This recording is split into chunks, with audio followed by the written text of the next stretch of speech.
জাতীয় থেকে আন্তর্জাতিক, প্রান্তিক, জনপদ থেকে নগর, চারপাশে ঠিক কী ঘটছে এই মুহূর্তে তা নিয়ে এখন চারদিক। আপনার সঙ্গে আছি আমি আজহার লিমন। প্রধানমন্ত্রী শেখ হাসিনা বলেছেন, প্রাক প্রাথমিক শিক্ষা 2 বছর করার পরিকল্পনা করছে সরকার। বলেন, শুধু গতানুগতিক শিক্ষা নয়, সৃজনশীলতার চর্চাও করতে হবে শিশুদের। এর আগে জাতীয় প্রাথমিক শিক্ষা সপ্তাহের অনুষ্ঠানে 2023-এর প্রাথমিক শিক্ষা পদকের বিজয়ীদের মধ্যে পদক তুলে দেন প্রধানমন্ত্রী শেখ হাসিনা। বিভিন্ন ক্যাটাগরিতে 18 জন ব্যক্তি ও প্রতিষ্ঠানকে শ্রেষ্ঠ শিক্ষা পদক দেওয়া হয়। এছাড়া খেলাধুলা ও বিভিন্ন সাংস্কৃতিক কর্মকাণ্ডে অংশ নেওয়া বিজয়ী 38 শিশুর হাতেও পুরস্কার তুলে দেন সরকার প্রধান। প্রধানমন্ত্রী বলেন, শিশুদের ছোট থেকেই আধুনিক ও প্রযুক্তি শিক্ষায় শিক্ষিত করতে হবে। প্রাথমিক পর্যায়েও কম্পিউটার ল্যাব স্থাপন করা হবে। আমরা আধুনিক প্রযুক্তি জ্ঞান সম্পর্কে একটা জনগোষ্ঠী আমরা গড়ে তুলতে চাই, আর সেদিকে লক্ষ্য রেখেই কিন্তু আমরা শিক্ষার কারিকুলাম আধুনিক প্রযুক্তি জ্ঞানের মধ্যে নিয়ে আসছি। প্রত্যেক স্কুলে ইতিমধ্যে আমাদের লক্ষ্য আছে যে প্রতিটি স্কুলেই আমরা কম্পিউটার ল্যাব করে দেব। প্রথমে এটা মাধ্যমিক থেকে শুরু করেছিলাম, এখন আমাদের লক্ষ্য আমরা প্রাইমারি থেকেই শুরু করে দেব এবং সেই সাথে প্রি প্রাইমারি আমরা চালু করি। আর প্রি প্রাইমারি 1 বছরের জন্য, এখন আমরা সেটা 2 বছরের জন্য করতে চাচ্ছি। এই যে প্রযুক্তি জ্ঞান সম্পন্ন দক্ষ জনশক্তি, এই ছোট্টবেলা থেকেই, শিশুকাল থেকেই ধীরে ধীরে তারা সেইভাবে গড়ে উঠবে, দেশপ্রেমে উদ্বুদ্ধ হবে এবং দেশের উন্নয়নে তাদের চিন্তা ভাবনা, তারা আরো নতুন নতুন উদ্ভাবনী শক্তি দিয়েই দেশকে সামনের দিকে এগিয়ে নিয়ে যাবে, সেটাই আমি চাই। এখন থেকে শিক্ষা আরও বেশি আনন্দময় এবং জীবনমুখী হবে বলে জানিয়েছেন শিক্ষামন্ত্রী মহিবুল হাসান চৌধুরী। রাজধানীর সেগুনবাগিচায় আন্তর্জাতিক মাতৃভাষা ইনস্টিটিউটে জাতীয় শিক্ষা সপ্তাহ উপলক্ষে জাতীয় পর্যায়ে বিজয়ীদের পুরস্কার বিতরণ অনুষ্ঠানে তিনি কথা বলেন। একটা নির্দিষ্ট পরিমাণের বিজ্ঞান গণিত আমাদের শিখতে হবে, সকলের জন্য সেটা প্রযোজ্য।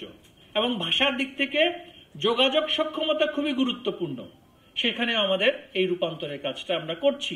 যোগাযোগ সক্ষমতা ব্যতীত আমি ব্যাকরণ অনেক জানলাম, শিখলাম, কিন্তু আমি মনের ভাবটাই প্রকাশ করতে পারছি না। তো শিক্ষাকে কিন্তু সেই রূপান্তরের কার্যক্রম হিসেবে আমাদের দেখতে হবে যে লব্ধ জ্ঞান প্রায়োগিক দৃষ্টিতে দক্ষতায় পরিণত করার রূপান্তরের কাজটাই কিন্তু শিক্ষার গুরুত্বপূর্ণ একটি অংশ। শুধুমাত্র জ্ঞান আহরণ নয়, তথ্য আহরণ নয়। আগামী 30 জুন শুরু হচ্ছে এইচএসসি পরীক্ষা। এ সময় পরীক্ষার্থীদের সহায়তায় ঢাকা মহানগর পুলিশের কুইক রেসপন্স টিম মাঠে থাকবে বলে জানিয়েছেন ডিএমপির অতিরিক্ত পুলিশ কমিশনার মোহাম্মদ মুনিবুর রহমান। আমাদের বিভিন্ন জায়গায় কুইক রেসপন্স টিম থাকবে এই বছরের এসএসসি পরীক্ষার সময় এবং গত বছর, তার আগে সবসময় কুইক রেসপন্স টিম প্রত্যেকটা ডিভিশনে কুইক রেসপন্স টিম কিন্তু এরকম অনেক পরীক্ষার্থীদেরকে পরীক্ষার কেন্দ্রে পৌঁছে দেওয়ার ক্ষেত্রে একটা দৃষ্টান্তমূলক ভূমিকা পালন করেছে এবং এটা কিন্তু সর্বমহলে প্রশংসিত হয়েছে। আপনার বাসার বা পরীক্ষা কেন্দ্রের আশেপাশের সড়কে যদি কোনো মেরামত বা সংস্কারের কাজ চলে, তবে তা বিবেচনায় নিয়ে সময় মতো রওনা দিতে হবে এবং এখানে ব্যাটারি যদি রিক্সা যদি আমাদের বোধগম্য হয় বা আমাদের দৃষ্টিগোচর হয়, তাহলে কিন্তু আগে যেরকম ডাম্পিং করা হতো বা আগে আইনানুগ যে ব্যবস্থাগুলো গ্রহণ করা হতো, আমাদের সেই ব্যবস্থা বহাল থাকবে। পদ্মা সেতু প্রকল্পের 7ম ও 8ম কিস্তির 314 কোটি 64 লাখ টাকার চেক তুলে দেওয়া হলো প্রধানমন্ত্রী শেখ হাসিনার হাতে। দুপুরে গণভবনে সেতুমন্ত্রী ওবায়দুল কাদের এই চেক প্রধানমন্ত্রীর হাতে তুলে দেন। উদ্বোধনের 2 বছরের মাথায় 8টি কিস্তি পরিশোধ করল সেতু বিভাগ। প্রায় 33,000 কোটি টাকা ব্যয়ে নির্মিত পদ্মা সেতু 2022 সালের 25 জুন উদ্বোধন হওয়ার পরের 1 বছরের কম সময়ে প্রথম ও দ্বিতীয় কিস্তির ঋণ পরিশোধ করে সেতু মন্ত্রণালয়। প্রতি অর্থ বছরে 4টি করে মোট 140টি কিস্তি পরিশোধ করতে হবে সেতু কর্তৃপক্ষকে। 2024 সালের জুন পর্যন্ত ভ্যাট বাবদ পরিশোধ করা হচ্ছে 224 কোটি টাকা। দক্ষিণের 30 জেলাকে সংযুক্ত করা পদ্মা সেতু এখন পর্যন্ত টোল আদায় করেছে প্রায় 1,653 কোটি টাকার বেশি।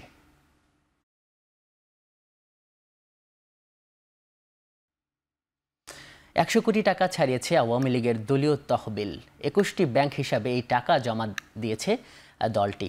2022 সালের তুলনায় 23 সালে আয় ব্যয় দুটোই বেড়েছে দলটির। বেলা 11টার দিকে আওয়ামী লীগের কোষাধ্যক্ষ আশিকুর রহমানের নেতৃত্বে 4 সদস্যের প্রতিনিধি দল নির্বাচন কমিশন সচিবালয়ে প্রবেশ করেন। ইসি সচিব শফিউল আজিমের কাছে 2023 পঞ্জিকা বছরের আয় ব্যয়ের হিসাব জমা দেয় দলটি।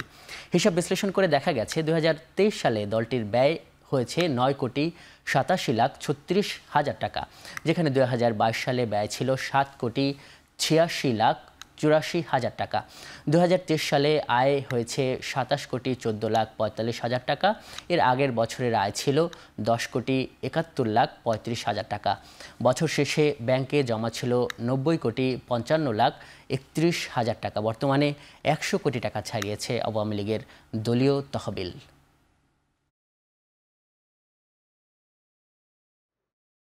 আমার যারা মেম্বার, যারা সদস্য, তারা মাসিক চাঁদা দেন, সেটা 1,63,63,000 টাকা। মেঘনা ব্যাংক থেকে 1,01,00,000 টাকা অনুদান পাওয়া গেছে। নমিনেশন ফর্ম বিক্রি হয়েছে, ওই যে এমপি যে নির্বাচন হয়, 3,365 জন ফর্ম কিনেছিলেন, ওখান থেকে 16,82,50,000 টাকা আয় হয়েছিল। ব্যাংক সুদ আমরা 4,84,41,000 টাকা পেয়েছি। এই মোট আয় 27,14,45,000 টাকা হয়েছে। এখন মোট ব্যয় হয়েছে আমাদের তার পরিবর্তে 9,87,31,000 টাকা।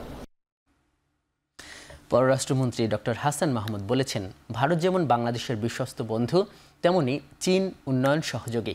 তাই দুই দেশের সাথেই সম্পর্ক বাংলাদেশের জন্য গুরুত্বপূর্ণ। দুপুরে পররাষ্ট্র মন্ত্রণালয়ের সভাকক্ষে তিনি একথা বলেন। ভারত বিশ্বস্ত বন্ধু। মুক্তিযুদ্ধে তাদের সহায়তার মাধ্যমে আমাদের যে ভ্রাতৃত্বের বন্ধন রচিত হয়েছে, সেটি কখনো ছিন্ন হওয়ার নয়। এবং চীনের সাথে আমাদের সম্পর্কটা অত্যন্ত গুরুত্বপূর্ণ। তা আমরা যে সবার সাথে ব্যালেন্স করে আমাদের কূটনৈতিক তৎপরতা চালাতে পারছি, সেটির একটা বহিঃপ্রকাশ হচ্ছে মাননীয় প্রধানমন্ত্রী ভারত থেকে আসার পর চীনে যাচ্ছেন। বিএনপি মহাসচিব মির্জা ফখরুল ইসলাম আলমগীর অভিযোগ করেছেন, দেশকে ভারতের কাছে জিম্মি করে দিচ্ছে সরকার। রাজধানীর নয়াপল্টনে বিএনপির কেন্দ্রীয় কার্যালয়ের সামনে নারী ও শিশু অধিকার ফোরাম আয়োজিত মানববন্ধনে প্রধান অতিথির বক্তব্যে তিনি একথা বলেন। মির্জা ফখরুল বলেন, ভারতের সাথে যেসব চুক্তি আর সমঝোতা স্বাক্ষর করা হয়েছে তার একটিও বাংলাদেশের পক্ষে যায়নি। এ সময় দল মত নির্বিশেষে সবাইকে ঐক্যবদ্ধ হয়ে বেগম খালেদা জিয়ার মুক্তির আন্দোলনে যোগ দেওয়ার আহ্বান জানান বিএনপির মহাসচিব। আজকে বাংলাদেশের অস্তিত্ব বিপন্ন হয়ে পড়েছে। আপনারা দেখেছেন যে সমস্ত চুক্তি করা হচ্ছে, সমঝোতা করা হচ্ছে, সেটা পুরোটাই বাংলাদেশের পক্ষে নয়। আমাদেরকে একজন পররাষ্ট্র মন্ত্রী নিয়োগ করেছেন, তিনি আবার আমাদেরকে সবক দেন। সবক কি দেন? যে আমরা নাকি চুক্তি আর সমঝোতার মধ্যে পার্থক্য বুঝি না। আমাদেরকে তিনি পড়াশোনা করবার জন্য পরামর্শ দেন। আমি ওনার কথার উত্তর দিতে চাই না। আমি শুধু একটা কথাই বলতে চাই, দেশের সঙ্গে এই বিদ্রোহ করবেন না, বেঈমানি করবেন না। এখন চারদিকে নিচ্ছি ছোট্ট একটি বিরতি, ফিরছি একটু পরেই।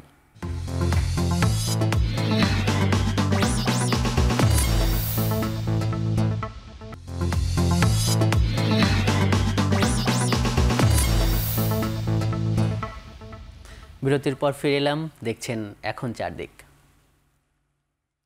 এবছর বাংলাদেশ থেকে 1300 ট্যাক্সি ও মোটরসাইকেল চালক নেবে সংযুক্ত আরব আমিরাত। সকালে প্রবাসী কল্যাণ ও বৈদেশিক কর্মসংস্থান মন্ত্রণালয়ে ঢাকায় নিযুক্ত আমিরাতের রাষ্ট্রদূতের সঙ্গে সাক্ষাৎ শেষে একথা জানান প্রবাসী কল্যাণ প্রতিমন্ত্রী।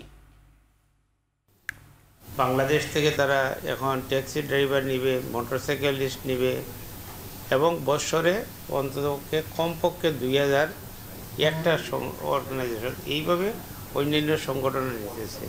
শুধু ট্যাক্সি ড্রাইভার নয়, মোটরসাইকেল ড্রাইভার নয়, আরও প্রফেশনাল, আরও বিভিন্ন সেক্টরে আমরা মানুষ পাঠানোর ব্যবস্থা করতেছি। ইনশাল্লাহ উইল ওয়ার্ক টুগেদার। শ্রম খাত সংস্কারে সহায়তা করতে advancing decent work in Bangladesh প্রকল্পের উদ্বোধন করা হয়েছে। সকালে রাজধানীর লা মেরিডিয়ান হোটেলে শ্রম ও কর্মসংস্থান মন্ত্রণালয় এবং আন্তর্জাতিক শ্রম সংস্থা বাংলাদেশের আয়োজনে প্রকল্পটির উদ্বোধন করা হয়। টিম ইউরোপ ইনিশিয়েটিভের আওতায় প্রকল্পে অর্থায়ন করেছে ইউরোপীয় ইউনিয়ন, ডেনমার্ক, নেদারল্যান্ডস ও সুইডেন। আগামী 4 বছরে 24.7 মিলিয়ন মার্কিন ডলার অর্থায়নের মাধ্যমে বাংলাদেশ সরকারের শ্রম খাত সংস্কারের প্রতিশ্রুতি বাস্তবায়নে সহায়তা করবে প্রকল্পটি।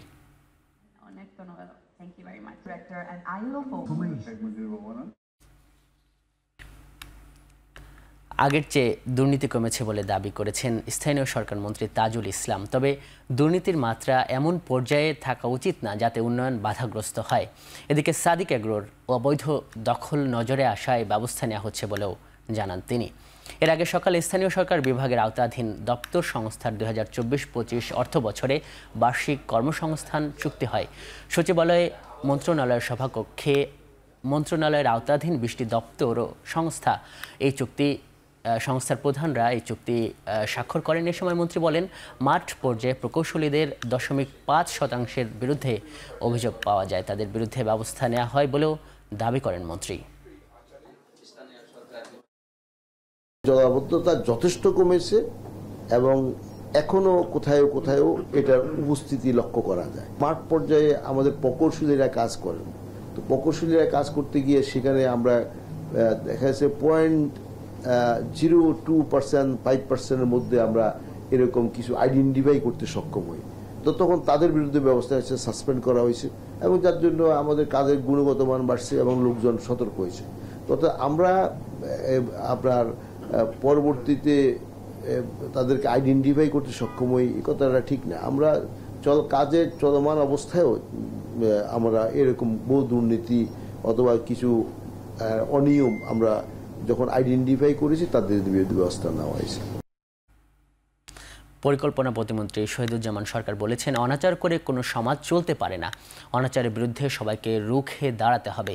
দুপুরে রাজধানীর শেরেবাংলা নগরে এনইসি সম্মেলন কক্ষে বার্ষিক কর্মসম্পাদন চুক্তি 2024-25 স্বাক্ষর ও শুদ্ধাচার পুরস্কার প্রদান অনুষ্ঠানে একথা বলেন মন্ত্রী। অনুষ্ঠানে পরিকল্পনা সচিব বলেন, শুধু নিজে সৎ থাকলেই হবে না, আশপাশের সকলকে সৎ রাখতেও হবে। তিনি আরও বলেন, সরকারি কর্মকর্তাদের সব কিছু দিয়েছে রাষ্ট্র, তারপরও নীতি বহির্ভূত কাজ কোনোভাবেই কাম্য নয়। আমরা সর্বগ্রাসী ক্ষুধার ভিতরে ঢুকে গেছি।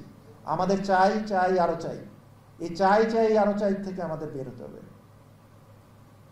আমাদের কি লাগবে, আমাদের মানে নিজে ঠিক করতে হবে আমার কদ্দূর আছে, আমাকে সরকার কি দিচ্ছে, সেই জায়গায় যদি আমরা সেই জায়গাটা যদি সচেতন থাকি তাহলে তো আর কিছু লাগে না। স্বাধীনতার সংগ্রাম অনাচারের বিরুদ্ধে একটা যুদ্ধ এবং সেই যুদ্ধের মাধ্যমে শুদ্ধাচার আমরা অর্জন করে ফেলেছি।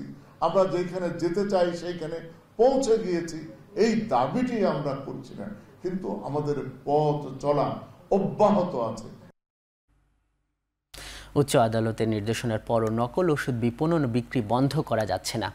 এজন্য ওষুধ প্রশাসন ও বাংলাদেশ ফার্মেসি কাউন্সিলের সহযোগিতা চায় ভোক্তা অধিকার। দুপুরে রাজধানীর কারওয়ান বাজারে জাতীয় ভোক্তা অধিকার সংরক্ষণ অধিদপ্তর আয়োজিত নকল ডায়াবেটিস স্ট্রিপ বিক্রয় প্রতিরোধে করণীয় শীর্ষক আলোচনা সভায় একথা বলেন সংস্থাটির মহাপরিচালক। এ সময় ফার্মাসি কাউন্সিলের প্রতিনিধিরা বলেন, নকল ওষুধ বিক্রি বন্ধে রেজিস্ট্রার ফার্মাসিস্ট ছাড়া ওষুধ বিক্রি নিষিদ্ধ করতে হবে। এদিকে শুধু ডায়াবেটিস কিট নয়, যে কোনো ওষুধ ও চিকিৎসা কিট নকল প্রতিরোধে ভোক্তা অধিকার সংরক্ষণ অধিদপ্তরের আইনের কঠোর প্রয়োগের তাগিদ দেন বক্তারা। বাংলাদেশের যে জনগোষ্ঠী আছে তার জনস্বাস্থ্যের বিষয়টি আমাদের সবার দায়িত্ব নিশ্চিত করা। এখন এখানে যদি নকল স্ট্রিপ হয় সেটা দিয়ে তো আমি কোনোভাবেই এই জনস্বাস্থ্য নিশ্চিত করতে পারবো না।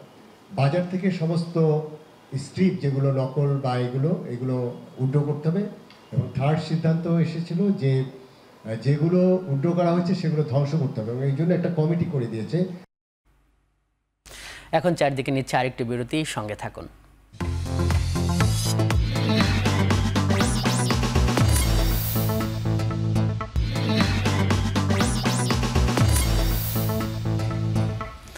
বিরতির পর ফিরে এলাম, দেখছেন এখন চারদিক। নেপালে 2 দিনের ভারী বৃষ্টির মধ্যে বজ্রপাত, বন্যা ও ভূমিধসে অন্তত 20 জনের প্রাণ গেছে।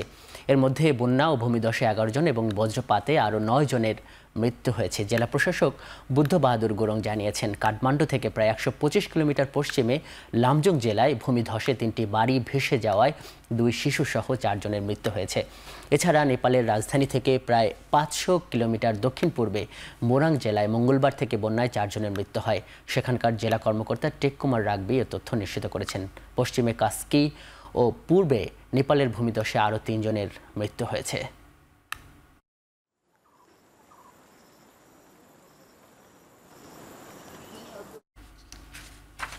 শেষ করছি এখন চারিদিক। এতক্ষণ সঙ্গে থাকার জন্য ধন্যবাদ।